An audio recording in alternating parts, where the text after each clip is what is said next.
Hi అందరికి. ఇవాళ వీడియోలో తెలంగాణలోనే బాగా ఫేమస్ అయిన పెద్దంతల్లి టెంపుల్ ఎక్స్ప్లోర్ చేద్దాం. Welcome to my channel.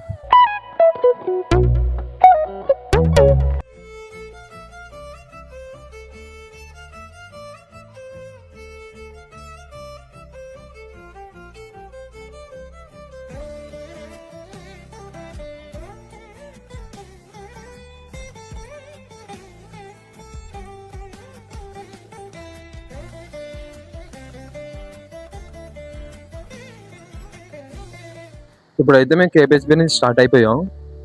ఈ కేపీహెచ్బీ నుంచి జూబ్లీహిల్స్ పెద్దంతల్లి టెంపుల్ వరకు మధ్యలో ఏమేమి చూసామో నాతో పాటు మీరు కూడా చూద్దరు. కానీ అండ్ నేను కూడా వచ్చేసి ఇక్కడ ట్రాఫిక్ చాలా ఎక్కువ ఉంది. కేపీహెచ్బీ నుంచి స్టార్ట్ అయ్యాం కదా, సండే కదా ఏం ట్రాఫిక్ ఉండదు అనుకోని మేము స్టార్ట్ అయ్యాం. కాకపోతే చాలా ఎక్కువ ఉంది ట్రాఫిక్. ఈ ట్రాఫిక్ కూడా ఏంటంటే కరెక్ట్ గా నెక్సెస్ మాల్ దాకా చాలా ట్రాఫిక్ చూస్తున్నారు కదా. ఇదే యశోద ఫ్లైఓవర్. ఇక్కడ వీక్ డేస్ లో ఇది దాటడానికే ఒక మినీ యుద్ధం చేస్తారు అందరూ. కాకపోతే సండే కదా అని ఫ్రీగా ఉంది ఈరోజు. అదే నార్మల్ డేస్ లో దిబిడే. యశోద ఫ్లైఓవర్ దాటేసాక మనకి ఏంటంటే యశోద హాస్పిటల్ కనిపిస్తుంది. ఫస్ట్ టైం ఇక్కడికి వచ్చినప్పుడు ఇది హాస్పిటల్ రా బాబా అనుకున్నా. చూస్తే అలా ఉంటది. మరి స్టార్టింగ్ ఎవడని వచ్చినా అదే అనుకుంటాడు అనుకో. సరే కదా అని ఇంకా అలా కొంచెం ముందుకు వెళ్ళాక సైబర్ టవర్స్ ఒకటి చూసాము. చెప్పా కదా స్టార్టింగ్ లో కొంచెం ఇక్కడ సిగ్నల్స్ ఎక్కువ ఉంటాయి, ఒకటి దాటితే ఇంకొకటి ఉంటాయి. సరే కదా అని అది కూడా కవర్ చేసుకొని దుర్గం చెరువు చూస్తున్నారు కదా. వస్తాం. ఇదే దుర్గం చెరువు పార్క్. ఇది ఇక్కడ నుంచి వ్యూ చూడడానికి చాలా బాగుంటది నైట్ టైం. అండ్ మనం ఇప్పుడు కేబుల్ బ్రిడ్జ్ మీదకి వెళ్దాం. అక్కడ నుంచి చూడడానికి కూడా చాలా బాగుంటది వ్యూ. అంటే చాలా మంది ఇక్కడే ఉంటారు నైట్ అంతా. కేక్ కటింగ్స్ అని, పార్టీస్ అని ఇంతకుముందు జరిగాయి. ఇప్పుడేమో పోలీసులు చాపేస్తున్నారంట. సరే కదా, ఇది కేబుల్ బ్రిడ్జ్ దాటేసి కొంచెం ముందుకు వచ్చాం. ముందుకు వస్తే కరెక్ట్ గా ఆ టర్నింగ్ లో పోలీసులు కాస్తారు. బాబు ఏంట్రా దొరికితే కొత్త చెక్కేస్తారు కదా అని అక్కడ నుంచి మళ్ళీ యూటర్న్ తీసుకొని అలా మాదాపూర్ వెళ్ళి మాదాపూర్ నుంచి జూబ్లీహిల్స్ వెళ్ళాం. ఫైనల్లీ అయితే ఇదిగో వచ్చేసాం.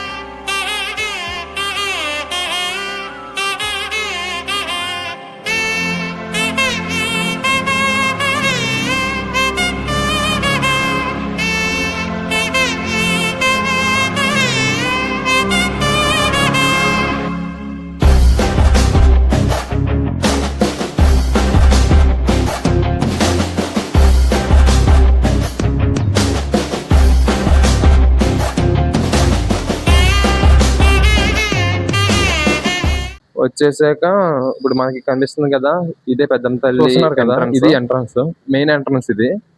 అండ్ బ్యాక్ సైడ్ నుంచి ఇంకా ఎంట్రన్స్ ఉంటది. మనమైతే లోపలికి వెళ్ళి బైక్ పార్క్ చేసుకున్న ప్లేస్ చూద్దాం.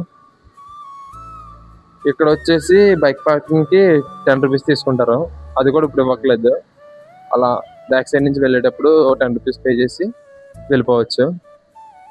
అయితే ఇప్పుడు బైక్ పార్క్ చేస్తాం కదా, ఈ ప్లేస్ నుంచి మనకి లెఫ్ట్ సైడ్ ఇక్కడ ఏం జరుగుతాయంటే అమ్మవారికి ఏటపోతుల్ని ఫోన్లు కోసుకుంటారు కదా, వాళ్ళందరూ ఏంటంటే ఇక్కడ భోజనాలు పెట్టుకుంటారు. మేము బైక్ పార్క్ చేసినప్పుడు కూడా మసాలా స్మెల్ ఎరగొడేస్తున్నాయి. అండ్ ఇది మెయిన్ బయట నుంచి చూడడానికి గుడి ఇలా ఉంటది. అండ్ ఆ గుడి నుంచి కొంచెం పక్కకి వస్తే ఇక్కడ కాలు కడుక్కోవచ్చు. అంటే వచ్చిన వాళ్ళందరూ ఇక్కడ కాలు కడుక్కొని, ఇప్పుడు మనకి కొబ్బరికాయ పువ్వులు కావాలంటే గనక మనం కాలు కడుక్కున్నాం కదా, అక్కడ నుంచి కొంచెం ముందుకు వెళ్ళాక రైట్ సైడ్ మనకి వరుసెట్టి అన్ని షాప్స్ ఉంటాయి. ఈ షాపులు ఎలా అంటే అమ్మవారికి కావాల్సిన పువ్వులు, అట్టుపళ్ళు, కొబ్బరికాయ అన్ని ఇక్కడ అమ్ముతారు. మనం తీసుకున్న కొబ్బరికాయ తీసుకొచ్చేసి ఈ ప్లేస్ లో కొట్టాలి. అంటే లోపలికి కొబ్బరికాయ ఎలా ఉండదు, అందుకని ఇక్కడ కొట్టేసి మన కోరికలు కోరుకొని కొబ్బరికాయ అనేది లోపలికి తీసుకెళ్ళచ్చు.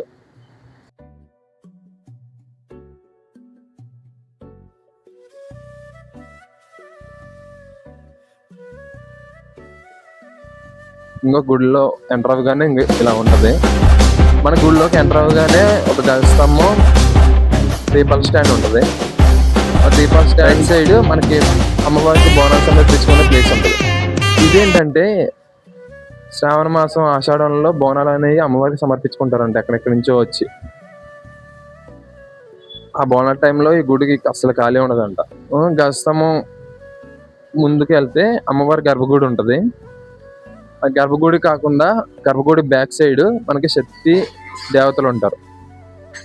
ఈ శక్తి దేవతలు ఏంటంటే మనం కోరికలు కోరుకొని అక్కడ ముడుపు కడితే ఆ కోరికలు తీరుతాయని నమ్మకం. అవి వీడియో తీద్దాం అనుకున్నా, కాకపోతే అటు అలవ్ లేదు, ఒక సైడ్ ఆపేశారు. ఇవాళ క్రౌడ్ చాలా ఎక్కువ ఉంది కదా అందుకు. ఇంకొకటి వచ్చేసి మన మెయిన్ ఎంట్రన్స్ దగ్గర ఇప్పుడు గస్తమ్మ ఉంది కదా, అక్కడ ఏంటంటే ఎవరైనా కోరుకొని కాయిన్స్ నిలబెడితే ఆ కాయిన్స్ నిలబెడితే వాళ్ళకి నేను చాలా ట్రై చేశాను, మనకు వర్కౌట్ కాలేదు. తెలుసు కదా మన దరిద్రం గురించి. ఇంకొకటి ఈ కోరికలు అనేది ఇప్పుడు కాయిన్స్ నిలబెట్టాక ఈ కోరికలు అనేది తీరిపోయాక అమ్మవారికి 108 ప్రదక్షిణాలు చేస్తారంట వచ్చి గుడి చుట్టూ. అది మెయిన్ హైలైట్. కాయిన్స్ అన్ని నిలబెట్టాక ఆ కాయిన్స్ అన్ని అంట గుడి క్లోజ్ చేసాక కమిటీ వాళ్ళు ఉంటారు కదా, వాళ్ళంట కాయిన్స్ అన్ని తీసి అమ్మవారి డిబ్బీలో వేసేస్తారంట. అమ్మవారిని చూపిద్దాం అనుకున్నాను, కాకపోతే అమ్మవారిని ఫోటోలు తీయకూడదంట, వీడియోస్ తీయకూడదు ఇక్కడ. అలా చేస్తే ఫోన్ లాగేసుకుంటారు. అలా దర్శనం చేసుకొని సైడ్ కి మన రైట్ సైడ్ లెఫ్ట్ సైడ్ కి వస్తే అక్కడ ఒక డోర్ ఉంటది. ఆ డోర్ నుంచి బయటకు రాగానే మనకి ఏంటంటే మనకి రైట్ సైడ్ ఏమో అమ్మవారి చీరలు, గాజులు ఇవన్నీ వేలం పాటేస్తారు. అయితే ఇటు సైడ్ అంట మనకి నాగం తల్లి, విద్యా గణపతి, సరస్వతి గుళ్ళు కూడా ఉంటాయండి ఇటు సైడ్ పైకి ఉంటాయి. నాగం తల్లి గుడి ఏమో లెఫ్ట్ సైడ్ ఉంటది. అండ్ ఇక్కడ వచ్చేసి ఇది ప్రసాదం ఇచ్చే ఏరియా. ఇక్కడ ఏంటంటే ప్రసాదం ఇచ్చే కౌంటర్స్ అన్ని లోపలే ఉంటాయి. మనం వెళ్ళి లైన్ లో నిలబడి ప్రసాదం అనేది తీసుకోవాలి. ప్రసాదం తీసుకోవడానికి లైన్ లో నిలబడాలి. కాకపోతే ఇక్కడ జనం ఎక్కువ ఉన్నారని ఇవాళ ఇది స్కిప్ చేసాను. పులిహోర అయితే అద్దరిపోతుంది, నా ఫేవరెట్ అది. అండ్ లడ్డు కూడా బాగుంటది. ఇలా ప్రసాదం కౌంటర్ నుంచి మనం లెఫ్ట్కి వెళ్తే మళ్ళీ బయటికి రావడానికి రూట్ ఉంటుంది. గుడి నుంచి బయటకు వచ్చేయచ్చు. బయటకు వచ్చి బైక్ తీసుకొని మళ్ళీ మీకు ఇందాక ఈ ఎంట్రన్స్ చూపించాను కదా, మనం బ్యాక్ సైడ్ నుంచి ఎంట్రన్స్ నుంచి బయటకు వెళ్ళాలి. అది వెళ్ళేటప్పుడు ఒక 10 రూపీస్ పే చేసుకొని మనం బయటకు అయితే వెళ్ళిపోవచ్చు. ఇది ఇవాళ వీడియో నచ్చితే లైక్, షేర్, సబ్స్క్రైబ్ చేయండి మర్చిపోకండి.